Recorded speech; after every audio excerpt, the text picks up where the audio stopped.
મેથેમેટિક્સની અંદર પ્રગતિ કરવામાં આવી હતી. તમે બધા જ જાણો છો કે શૂન્યની શોધ ભારતે કરી છે.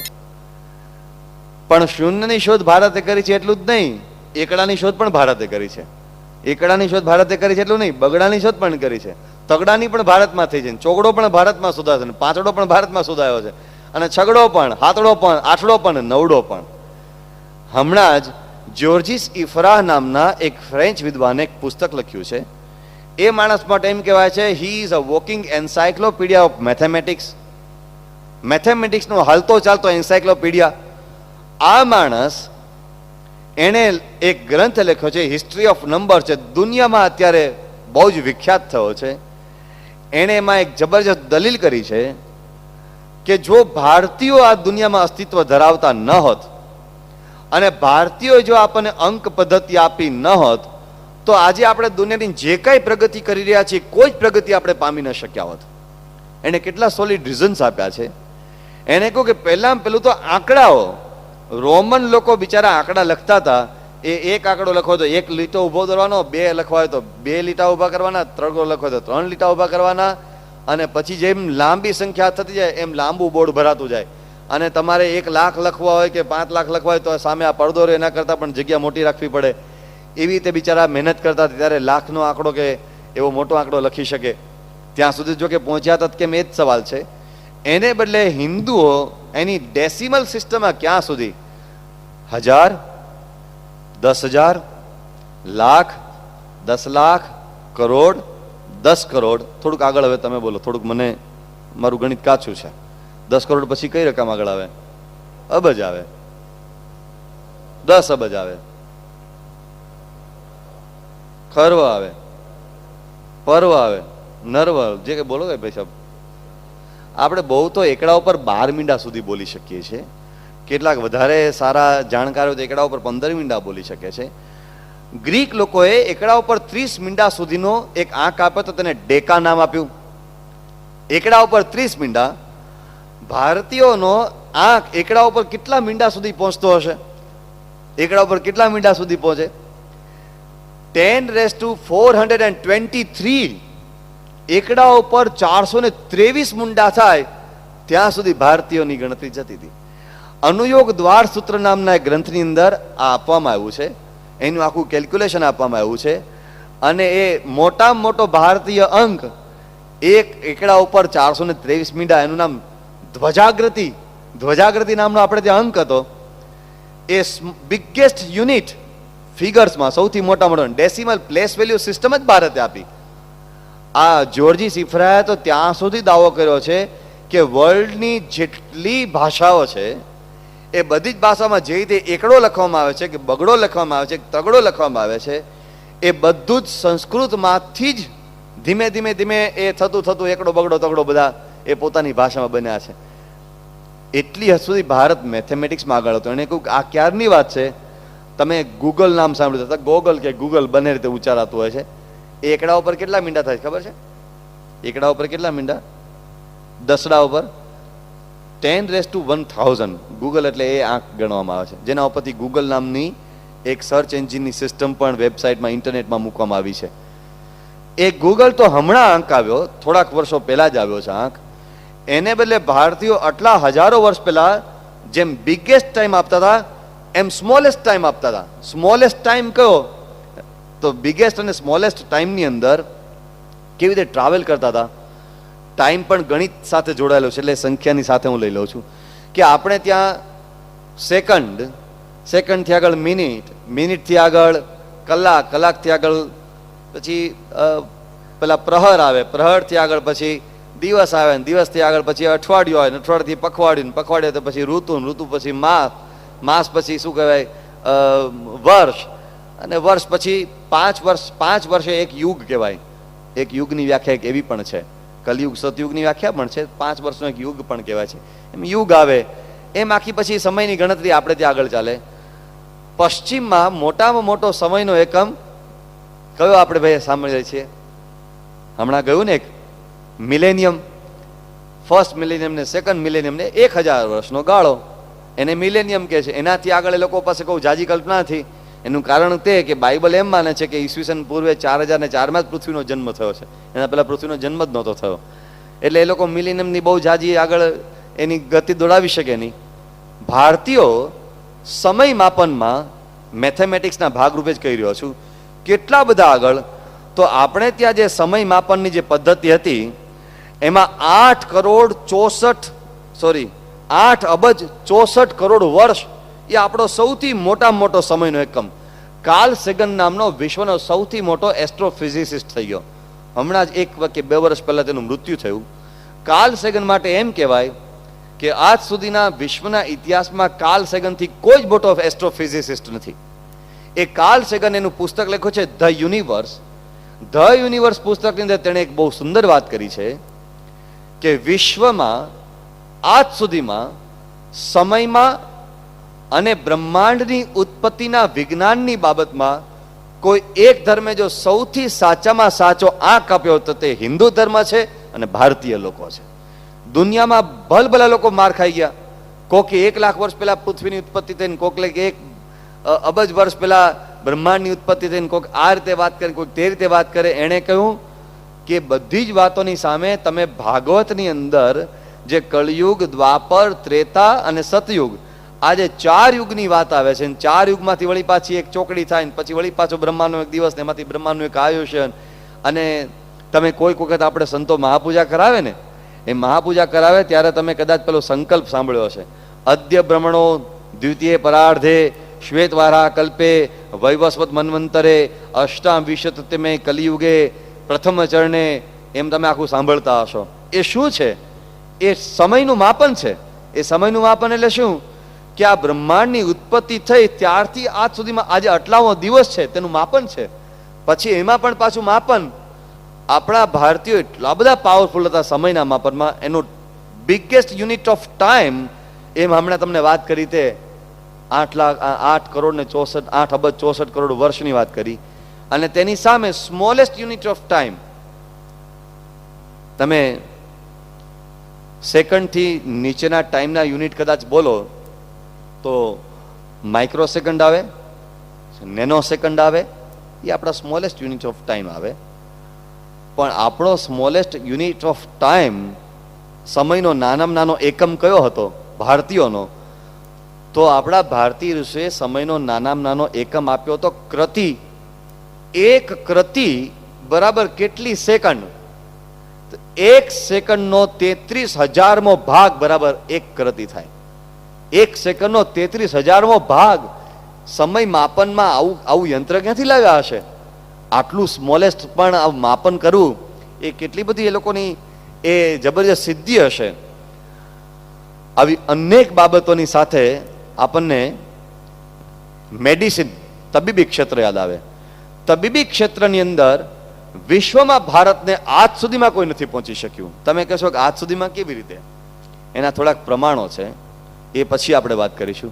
પેલા થોડાક પ્રાચીન જગતમાં આપણે જઈશું કે તબીબી જગતની અંદર, પ્રાચીન જગતમાં જ્યારે હજુ લોકોને હ્યુમન એનેટોમીની ખબર નહોતી પડતી, માનવ શરીરની રચનાની ખબર નહોતી પડતી, એમ કહેવાય છે કે ગ્રીસ દેશમાં એ સમયે સૌથી વધારે પ્રગતિ થઈ છે.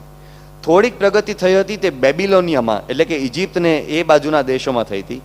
બાકી દુનિયામાં લોકોને કાંઈ ખબર પણ પડતી નહોતી. પરંતુ હકીકતે સૌથી વધારે માનવ શરીરના સ્વાસ્થ્યની બાબતમાં કોઈ એક દેશમાં પ્રાચીન સમયમાં સૌથી વધારે શોધખોળ ને ચિંતન થયું હતું તે ભારતમાં. કેવી રીતે? તો આપણે ત્યાં ઋગ્વેદની અંદર અને આપણા વૈદિક સાહિત્યમાં ઘણી જગ્યાએ ઘણી બધી કથાઓ આવે છે. ઋગ્વેદની અંદર એક યુદ્ધની અંદર એક બાઈનો પગ કપાયો અને એને પગ ટ્રાન્સપ્લાન્ટ કરવામાં આવ્યો અને ધાતુનો પગ બેસાડી દેવામાં આવ્યો. તેની લાંબી કથા આવે છે. આપણે એ કથાને હમણાં બાજુમાં મૂકી દઈએ. પણ તમે ગણપતિનું માથું બેસાડ્યું તે વાત સાંભળી છે? ગણપતિનું માથું, હાથીનું માથું કાપીને ગણપતિના શરીર ઉપર બેસાડી દેવામાં આવ્યું. તમે દક્ષ પ્રજાપતિને બકરાનું માથું ચોંટાડી દેવામાં આવ્યું તો એ વાત સાંભળી હશે ક્યાંક. તો આ અત્યાર સુધી આપણે કપોળ કલ્પિત કથાઓ માનતા હતા. આ તો કપોળ કલ્પિત કથા, આમાં શું કંઈ સત્ય હોય? પણ ધીમે ધીમે ધીમે હવે આ વાતને સત્ય તરફ લઈ જવામાં આવી રહી છે કે આ સત્ય હતું, આ વાસ્તવિકતા હતી. કારણ કે ભારતીય વૈદ્યો, ભારતીય આયુર્વેદ એ ટ્રાન્સપ્લાન્ટેશનમાં માહેર હતો, પ્લાસ્ટિક સર્જરીમાં માહેર હતું. આયુર્વેદના 8 અંગો, એ 8 અંગોમાં પહેલું અંગ આવે એ શૈલ્ય. અંગથી પહેલો વિભાગ જ સર્જરી આવે આયુર્વેદમાં. સર્જરી, શૈલ્ય. આ શૈલ્યમાં એટલી બધી આપણે ત્યાં માહેર બધે આપણે ત્યાં સિદ્ધિઓ હતી આપણા વિદ્વાનો અથવા તો આપણા વૈદ્યોમાં. તમે ધન્વંતરીનું નામ સાંભળ્યું હશે. એ ધન્વંતરી એ કોઈ આકાશી દેવ વૈદ્યની વાત નથી. ધન્વંતરી પૃથ્વી ઉપર એક વૈદ્ય હતા, અને ધન્વંતરી કોઈ એક વ્યક્તિનું નામ પણ નથી. એ ધન્વંતરી એ એક ડિગ્રી હતી. ધન્વંતરી એક ડિગ્રી હતી, જેમ આજે સર્જનની ડિગ્રી આપવામાં આવે છે ને, એમ એક ડિગ્રી હતી કે આ તો ધન્વંતરી કહેવાય. અશ્વિની કુમાર એક ડિગ્રી હતી. એમ કહેવામાં આવે છે કે એક કુળ પણ હતું, કે અશ્વિની કુમારનું કુળ આવે, ધન્વંતરીનું કુળ આવે. એ ડિગ્રી શાના માટે આપવામાં આવી હતી? કે જે વ્યક્તિ સર્જિકલ સ્કિલમાં એક્સપર્ટ થાય એને ધન્વંતરીની ડિગ્રી આપવામાં આવતી. ખબર નહીં એ પ્રાચીન બધી વાતો, પણ છેલ્લો આપણો સૌથી મહાનમાં મહાન સર્જન, છેલ્લો તો ન કહેવાય પણ રેકોર્ડેડ પહેલો મહાનમાં મહાન સર્જન ઇતિહાસમાં જેને રેકોર્ડેડ કહેવાય તેઓ Sushruta. Sushruta the first plastic surgeon of the world એ તે સ્વીકારવામાં આવ્યા છે. તમે ક્યારેક ઇંગ્લેન્ડ જાઓ તો ઇંગ્લેન્ડની અંદર બ્રિટિશ સાયન્સ મ્યુઝિયમમાં કોઈક વખત જોજો, ત્યાં સુશ્રુત વિશે સ્પેશિયલ પેનલ્સ મૂકવામાં આવી છે. દુનિયાનો સૌથી પહેલો પ્લાસ્ટિક સર્જન. દુનિયામાં પ્લાસ્ટિક સર્જરી ક્યારે આવી? પ્લાસ્ટિક સર્જરી એટલે કે નકાયેલા શું કહેવાય, નાક કાન કદાચ કાપી નાખવામાં આવ્યા હોય તો પાછા ચોંટાડી દેવામાં આવે, હાથ પગ કપાયો હોય તો ચોંટાડી દેવામાં આવે, અંગ ઉપાંગમાં કંઈ ખોટ રહી ગઈ હોય તો વળી પાછી વ્યવસ્થા કરી દેવામાં આવે. એ પ્લાસ્ટિક સર્જરી. તો એ પ્લાસ્ટિક સર્જરી બીજા અને પહેલા વિશ્વયુદ્ધ દરમિયાન થોડી અસ્તિત્વમાં આવી. આપણે ત્યાં આજથી 2700 વર્ષ પહેલા સુશ્રુત પ્લાસ્ટિક સર્જરી કરતો હતો. અને સુશ્રુત એટલી હદે પ્લાસ્ટિક સર્જરીમાં માહેર હતો કે 300 પ્રકારની એ સર્જરી કરતો હતો. 300 પ્રકારની સર્જરી.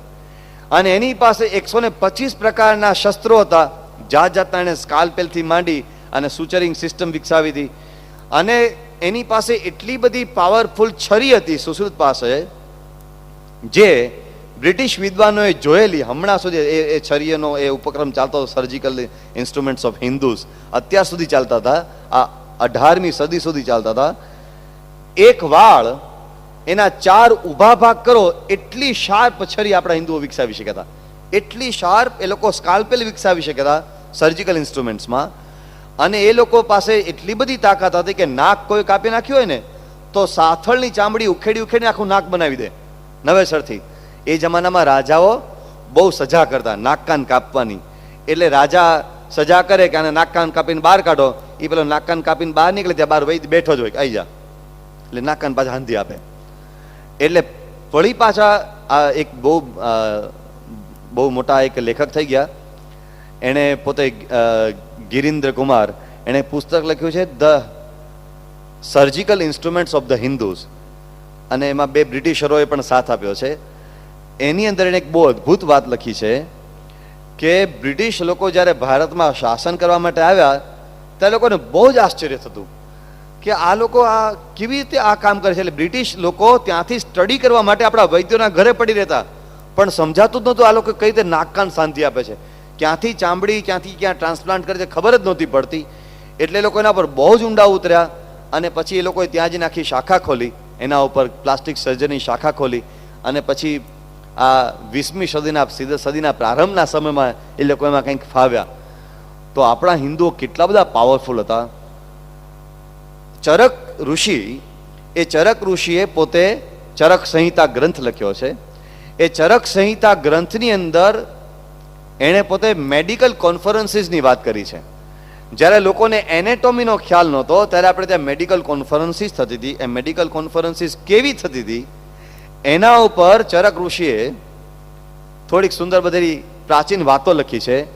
એમાં જે એક મેડિકલ કોન્ફરન્સ થઈ તેની વાત કરતા ચરક ઋષિ લખે છે કે હિમાલયના કામ્પિલ્ય નામના એક પ્રદેશમાં આ મેડિકલ કોન્ફરન્સ થઈ છે. અને કામ્પિલ્ય નામના મેડિકલ આ કોન્ફરન્સના સ્થળે આટલા વિજ્ઞાનીઓ ઉપસ્થિત છે. એ વિજ્ઞાનીઓ ઉપસ્થિત, એમાં 49 વિજ્ઞાનીઓના નામ આપે છે. એ 49 વિજ્ઞાનની સાથે એના જે અધ્યક્ષ કોણ હતા તો કે મહર્ષિ આત્રેય, એ આ કોન્ફરન્સના ચેરપર્સન હતા. અને પછી એમ કહીને ચરક ઋષિ કહે છે કે હવે આ કોન્ફરન્સનો સબ્જેક્ટ કયો હતો, કયા વિષય ઉપર આ લોકોએ, કઈ થીમ હતી કોન્ફરન્સની? તો ચરક ઋષિ લખે છે કે કોન્ફરન્સની મુખ્ય થીમ હતી કે માતાના ઉદરમાં જ્યારે બાળકનો ઉછેર થાય છે, એ તો એક નાના કોષમાંથી બાળકનો એ વિકાસ થાય છે કે 2 કોષમાંથી વિકાસ થાય છે. એ વિકાસ થાય છે ત્યાર પછી એના શરીરના અંગો જે વિકસે છે એ કેવી રીતે વિકસે છે? પેલા પગ ઉગે, પછી ગોઠણ ઉગે, પછી સાથળ ઉગે, પછી પેટ ઉગે, એવી રીતે વિકસતું હોય છે કે પછી આમ માથાથી માણસ આમથી આમ ઊંધો વિકસતો હશે, જેમ છોડ હોય એ જમીનમાંથી બહાર આવે તો એવી કોઈ પ્રક્રિયાથી આ માણસનો અંદર વિકાસ થતો હશે? કેવી રીતે થતો હશે? એ સોનોગ્રાફીનો જમાનો નહોતો. એવા સમયે આ વિજ્ઞાનીઓ બધા ચર્ચા કરી રહ્યા છે, પોતપોતાનો મત આપી રહ્યા છે, અને છેલ્લે મહર્ષિ આત્રેય એનું સમાપન કરે છે. અને મહર્ષિ આત્રેય મોસ્ટ મોડર્ન રિસર્ચિસ ઇન એમ્બ્રિયોલોજી, એમ્બ્રિયોલોજી એટલે ભ્રૂણ વિજ્ઞાન, એમાં અત્યારે જે આધુનિકમાં આધુનિક જે મત છે એ આથી હજારો વર્ષ પહેલા મહર્ષિ આત્રેય લખે છે, હજારો વર્ષ પહેલા. અને ચરક ઋષિએ આ ચરક સંહિતા ઈસવીસન પૂર્વે 600માં લખી, એના પહેલા તો વર્ષો પહેલા થયેલી છે. તો વિચાર તો કરો, મેડિકલ સાયન્સમાં લોકો કેટલા બધા આગળ હતા. આયુર્વેદની અંદર તક્ષશિલાની વાત તો વચ્ચે લેવી જ પડે અને એનાથી આપણે સમાપન કરીશું. આયુર્વેદની અંદર આપણે બધા અત્યારે જરા અશ્રદ્ધા ધરાવતા થયા છીએ, પણ અત્યારે એમ કહેવાય છે કે મોસ્ટ સાયન્ટિફિક થેરાપી અત્યારે જેટલી નોન કન્વેન્શનલ થેરાપીસ ગણાય તેમાં આયુર્વેદની થેરાપી ગણાય. એ આયુર્વેદની જે થેરાપી છે તેમાં આપણા બધા મહાનુભાવો કેટલા બધા આગળ હતા. ચરક ઋષિ 1 લાખ ઔષધોનું જ્ઞાન હતું, 1 લાખ ઔષધોનું. તમે એક ડોક્ટર આધુનિક લઈ આવો કે જેને 1 લાખ મેડિસિનનું જ્ઞાન હોય.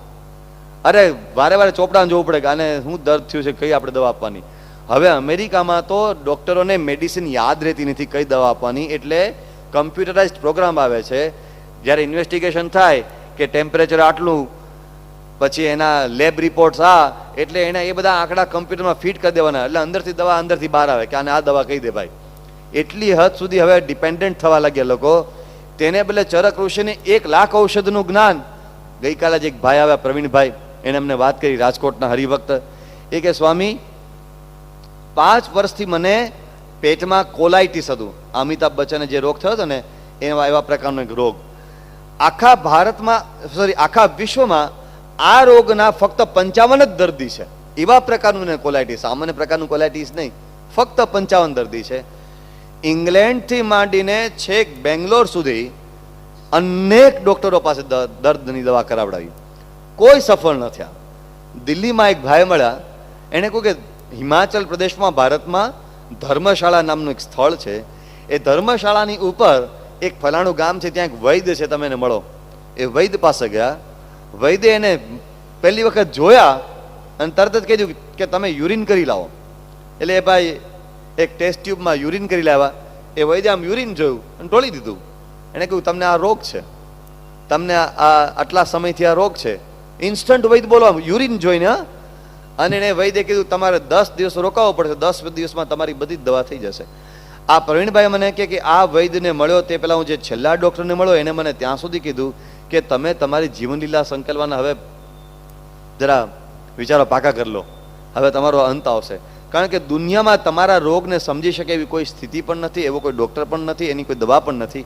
તમને એવા પ્રકારની આ એક વ્યાધિ લાગુ પડી છે. તમારું આંતરડું કોઈ જ શોષણ કરી શકતું નથી. કોઈ અંદર તમે કંઈ પણ નાખો છો એ કંઈ શોષણ કરી શકતું નથી. આ ઇમ્પોસિબલ છે. આંતરડું ટ્રાન્સપ્લાન્ટેશન પણ શક્ય નથી. હવે તમારું આ અંત જ આવો છે. આ એને વાત કરી હતી. પહેલા એ માત્ર 10 દિવસમાં તેને ઊભો કરી દીધો, અને દોડતો દોડતો કાલે મને અમદાવાદ આવ્યો 10 દિવસમાં. ત્યાં 6 મહિના રોકાઈને આવ્યો, દિલ્હી 6 મહિના રોકાઈને આવ્યા હતા. એ કે સ્વામી 5 વર્ષ હું જે રીબાયો છું એને બદલે આ સામાન્ય વૈદ્ય 80 વર્ષનો ડોહો આમ ડગુમગુ કરતો કરતો ચાલે. આ ભારતીય વૈદ્યોની તાકાત. પેલા 1 લાખ ઔષધનું જ્ઞાન ચરકને હસ્તામાં લખવત. તક્ષશિલાની અંદર એમ કહેવાતું, જ્યારે તક્ષશિલાની આપણે વાત સેકન્ડ સેશનમાં લઈશું, પણ તક્ષશિલા યુનિવર્સિટીમાં જ્યારે આયુર્વેદની એક્ઝામ લેવાય, પોસ્ટ ગ્રેજ્યુએશનની એક્ઝામ લેવાય, ત્યારે જે વૈદ્ય જે ડોક્ટર હોય એ બહાર નીકળવાનો થાય એટલે એને એક્ઝામમાં સવાલ પૂછવામાં આવે કે તક્ષશિલાની આજુબાજુમાં જે વન છે એ વનમાં તમે ફરી આવો, અઠવાડિયું ફરો, 10 દિવસ ફરો, 15 દિવસ ફરો, જેટલું ફરવું હોય તેટલું ફરો, ત્યાંથી તમે એક નાનકડું તૃણનું તણખલું પણ તમે એવું લઈ આવો કે જેનો આયુર્વેદની દ્રષ્ટિએ ઔષધમાં કોઈ જ ઉપયોગ ન હોય. એક નાનું તણખલું પણ તમે લઈ આવો. અને પેલો ફરીને આવે ને એક નાનું તણખલું પણ લઈ આવે એટલે પછી શરૂ થાય. અને જો ન લઈ આવે તો એક્ઝામ શરૂ થાય. ચરક ઋષિના આશ્રમની તો એવી કસોટી લેવાતી કે એક નાનું તણખલું પણ એવું નથી જેનો ઔષધમાં ઉપયોગ ન હોય. આ લેવલની કસોટી. અને છેલ્લો પ્રસંગ કહીને આપણે વાતને વિરામ આપીએ. ગૌતમ બુદ્ધ બીમાર પડ્યા બનારસમાં. અને ગૌતમ બુદ્ધ બીમાર પડ્યા ત્યારે કોઈ રીતે એમનો ઉપચાર થતો નહોતો એટલે એક વૈદ્યને બોલાવવામાં આવ્યા. તક્ષશિલામાંથી પસાર થયેલો વૈદ્ય, નવો યુવાન વૈદ્ય, એનું નામ કુમાર ભૃત્ય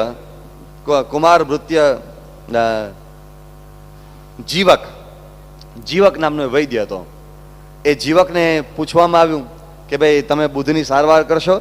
જીવકને બુદ્ધ પ્રત્યે ખૂબ શ્રદ્ધા. જીવકે કહ્યું કરીશ. જીવકે બુદ્ધની નાડી તપાસી અને બુદ્ધને કહ્યું આ એક ચમચીમાં આપને હું હરડે આપું છું. હરડે નહીં પણ એક ઔષધ આપું છું. આ ઔષધ આપે માત્ર સૂંઘવાનું છે, મોઢામાંથી લેવાનું નથી, સૂંઘવાનું છે. આપ એને સૂંઘશો એટલે બરાબર 10 વખત આપને શૌચાલય જવું પડશે. એક્ઝેક્ટ 10 વખત. 10 વખત તમે જઈને પછી વળી પાછા થોડાક સ્થિર થશો, પછી બીજી વખત તમને બીજી વખત નવું ઔષધ આપીશ. એ તમારે ફરીથી સૂંઘવાનું. તમે ફરીથી 10 વખત જશો, એક્ઝેક્ટ 10 જ વખત શૌચાલય જશો. પછી વળી પાછા સ્થિર થશો, ત્રીજી વખત સૂંઘાડીશ, ત્રીજી વખત ફરીથી 10 વખત તમારે જવું પડશે. તમારો રોગ ત્યાર પછી સંપૂર્ણ નાબૂદ થઈ જાય. પછી ભવિષ્યમાં તમને આ રોગ ક્યારેય નહીં થાય. અને ગૌતમ બુદ્ધે પ્રમાણે સારવાર કરી. ગૌતમ બુદ્ધ સ્વસ્થ થઈ ગયા. ગૌતમ બુદ્ધના જીવનના ઇતિહાસમાં કહેવામાં આવે છે, ડૉક્ટર રાહુલ સાંકૃત્યાયને આ પ્રસંગ ટાંક્યો છે અને લખ્યું છે ગૌતમ બુદ્ધના જીવનના પ્રસંગોમાં ગૌતમ બુદ્ધ ત્યાર પછી આ બીમારીથી ક્યારેય પીડાયા નથી. આ પ્રસંગ વાંચ્યો તને મને આશ્ચર્ય થયું કે આજે આ દુનિયાની 6.5 અબજની કે 6 અબજની વસ્તીમાં એક ડૉક્ટર એવો પેદા થયો છે કે જે તમને એક ઝાડાની ટેબ્લેટ આપે, તમને કે તારે બરાબર 5 જ વખત જોવું પડશે ભાઈ, 6ઠ્ઠી વખત જોવું નહીં પડે. એવી કોઈ માપન પદ્ધતિ છે? આ લોકો પાસે કઈ શક્તિ હશે કે માત્ર સૂંઘવા માત્રથી તમારી આવી આ અંદર આવી પ્રક્રિયા થશે અને પરિણામે અંતે આ રિઝલ્ટ આવશે? આટલી બધી સિદ્ધિ આયુર્વેદની સાથે અનેક ક્ષેત્રો છે. ઘણા લોકોના મનમાં કેટલાય સવાલો છે.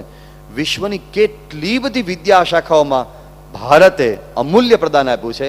આપણે એમ ચોક્કસ કહી શકીએ આજ સુધીમાં વિશ્વની જેટલી વિદ્યા શાખાઓ છે એક પણ વિદ્યા શાખા એવી નથી જેમાં હિન્દુસ્તાનનું પ્રદાન ન હોય, જે આજે દુનિયાના બીજા વિદ્વાનોના નામે ચડાવી દેવામાં આવ્યું છે.